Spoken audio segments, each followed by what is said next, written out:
Bonjour à tous, bienvenue, je suis Rebecca McLaughlin-Istam. Cette semaine, nous nous intéressons aux sources d'alimentation durable au Moyen-Orient et en Afrique du Nord.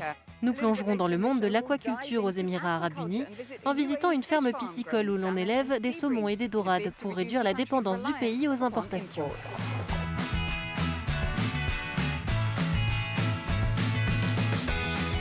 Nous rencontrerons aussi un ressortissant koweïtien fou de cricket qui vous apprendra même à les cuisiner chez vous.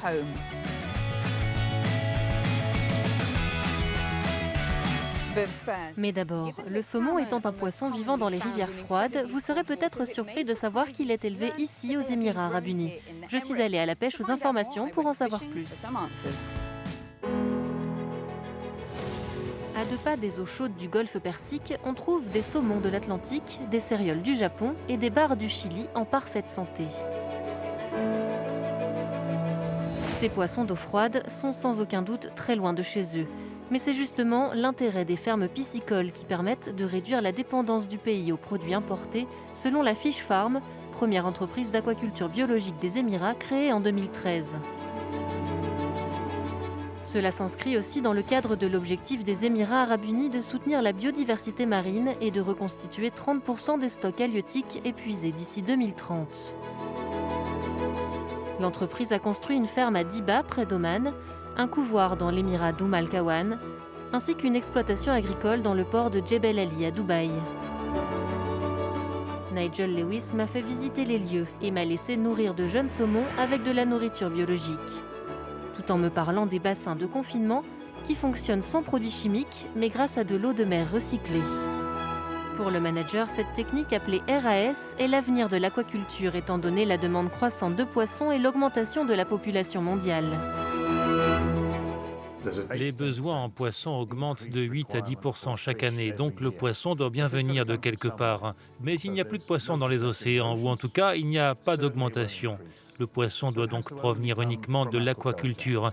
Dans un système RAS, il n'y a pas de perte. La nourriture des poissons est utilisée de manière bien plus efficace. Il n'y a pas de maladies, pas de microplastiques. La traçabilité est totale lors des contrôles. Il n'y a pas de meilleure manière de faire. Pour rendre le modèle commercial réellement durable, l'entreprise vise également à moins dépendre de l'importation de jeunes poissons qui sont prêts à être consommés à l'âge de 18 mois en les produisant sur place. L'aquaculture aux Émirats joue un rôle majeur et jouera un rôle de plus en plus important dans la sécurité alimentaire de la région, car 92% de tout le poisson consommé ici est importé. Ces poissons viennent du monde entier. Nous avons ici du saumon de l'Atlantique qui provient de la côte ouest de l'Écosse. Nous avons du poisson roi du Chili qui vient évidemment du Chili. Et nous avons du bar qui vient d'Europe et de Grèce en particulier. Nous les recevons par fret aérien. Nous avons développé un réservoir avec une bouteille d'oxygène à l'intérieur pour pouvoir transférer les poissons sur de longues distances. Dans le cas du Chili, il y a 50 heures de transit, ce qui est long pour garder les poissons en vie. Fish Farm est issue d'une longue tradition familiale. Cela fait maintenant 5 générations que la famille se passionne pour la mer et ses produits. Aujourd'hui, grâce à leur capacité de production de 3000 tonnes de poissons par an, ils fournissent les principales chaînes de supermarchés du pays ainsi que les meilleurs restaurants. Pour parler de la force de ce marché, j'ai rencontré le PDG de l'entreprise. Vous évoluez dans un espace concurrentiel. Comment votre produit se démarque-t-il en termes de prix et de qualité des autres produits biologiques sur le marché ? Il n'y a pas de poissons biologiques moins chers que les nôtres. Pourquoi ? Car nous sommes plus proches du marché. Nous avons des coûts plus bas. Il n'y a que 2 pays qui vendent du poisson biologique, la Norvège et l'Irlande. Donc la compétition est un peu rude. Mais nous sommes supérieurs sur le marché. Quels défis les températures extrêmement chaudes des mois d'été et la forte salinité de l'eau du Golfe représentent-ils pour votre entreprise ? C'est un système fermé. Nous ne prenons que l'eau de mer et nous l'installons ici. Nous réglons donc la salinité, la température, la vitesse du courant et même la marée haute ou basse pour les poissons.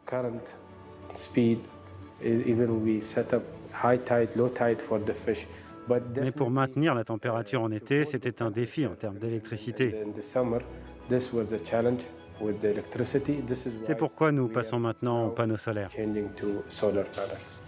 Juste avant cette interview, vous étiez sur un bateau pour pêcher le barracuda. Vous avez également mangé du poisson au petit déjeuner. Quelle importance a donc le poisson dans l'alimentation des Émirats ? Nos ancêtres consommaient essentiellement deux grands produits, le poisson et les dattes.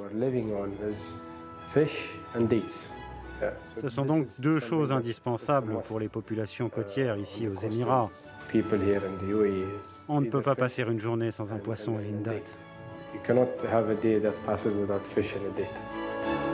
De quoi assurer un avenir radieux à ces fermes piscicoles pour une alimentation durable aux Émirats arabes unis.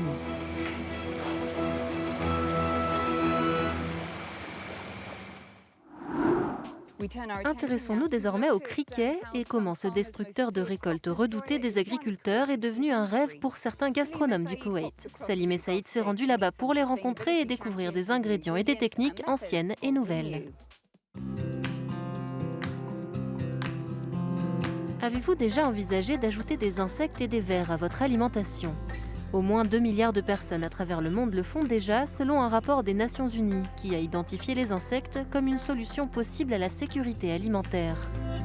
Ils fournissent des protéines, des vitamines et des acides aminés de haute qualité pour l'homme.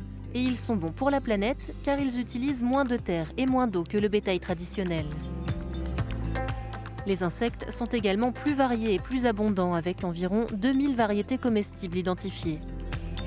Cette année, des essaims de 200 milliards de criquets pèlerins ont ravagé les cultures dans plusieurs pays d'Afrique de l'Est, comme le Kenya et la Somalie, mais aussi au Pakistan et en Inde, ainsi qu'en Amérique du Sud.